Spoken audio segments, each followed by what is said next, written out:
नमस्कार, आदाब. न्यू विदर्भ स्वदेशी न्यूजमध्ये आपले सर्वांचे स्वागत. विशेष प्रतिनिधी उमाताई बोचरे यांची रिपोर्ट. प्रश्न विचारला म्हणून महिला पत्रकारावर हल्लाबोल. ग्रामसभेत शिवीगाळ, धमक्यानं धक्काबुक्की.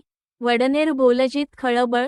लोकशाहीच्या मंदिर मानल्या जाणाऱ्या ग्रामसभेतच एका महिला पत्रकाराला अश्लील शिवीगाळ, धमक्या आणि धक्काबुक्की झाल्याचा धक्कादायक प्रकार नांदुरा तालुक्यातील वडनेर बोलजी येथे घडला असून या घटनेमुळे संपूर्ण परिसरात संतापाची लाट उसळली आहे.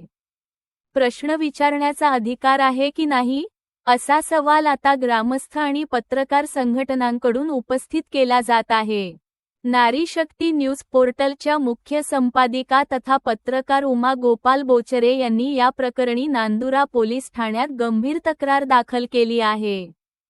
ग्रामपंचायतीच्या सर्वसाधारण सभेत जलजीवन मिशनच्या पाईपलाईन कामाबाबत माहिती विचारल्यानंतर हा संपूर्ण वाद पेटल्याचे तक्रारीत नमूद करण्यात आले आहे. शुक्रवार दिनांक मे 29 रोजी ग्रामपंचायत कार्यालयात आयोजित सर्वसाधारण सभेत गावातील नागरिक विविध विकासकामांबाबत प्रश्न विचारत होते. त्यावेळी पत्रकार उमा बोचरे यांनी जलजीवन मिशनच्या कामांबाबत माहिती विचारली असता संबंधितांकडून उत्तर देण्याऐवजी संतप्त प्रतिक्रिया देण्यात आल्याचा आरोप आहे. तक्रारीनुसार ग्रामपंचायत प्रशासक सौ. सुनीता सातव यांनी पत्रकाराला अश्लील भाषेत शिवीगाळ केली. एवढ्यावरच न थांबता सभास्थळी उपस्थित काही जणांनी "तू खूप माजली आहेस, तुला मोठ्या प्रकरणात अडकवू, सोडणार नाही" अशा शब्दांत धमक्या दिल्याचा गंभीर आरोप करण्यात आला आहे.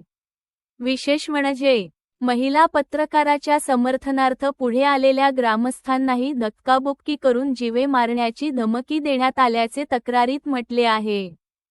ग्रामसभेसारख्या सार्वजनिक ठिकाणी घडलेल्या या प्रकारामुळे गावात तणावपूर्ण वातावरण निर्माण झाले आहे.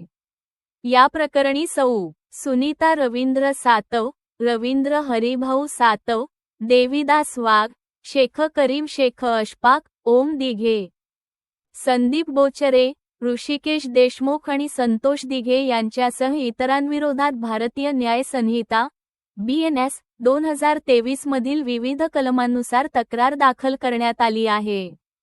दरम्यान, ग्रामसभेत प्रश्न विचारणं गुन्हा आहे का, असा संतप्त सवाल पत्रकार संघटनांकडून उपस्थित केला जात असून महिला पत्रकाराला धमकावणाऱ्यांवर कठोर कारवाई करण्याची मागणी जोर धरत आहे.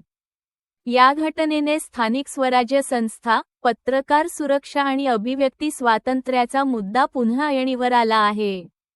नांदुरा पोलीस या प्रकरणाचा पुढील तपास करत आहेत.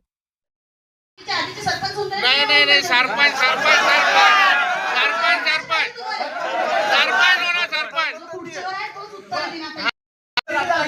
प्रश्न विचारणार नाही, प्रश्न विचारा. खाताना सगळे होते, खाताना एकाने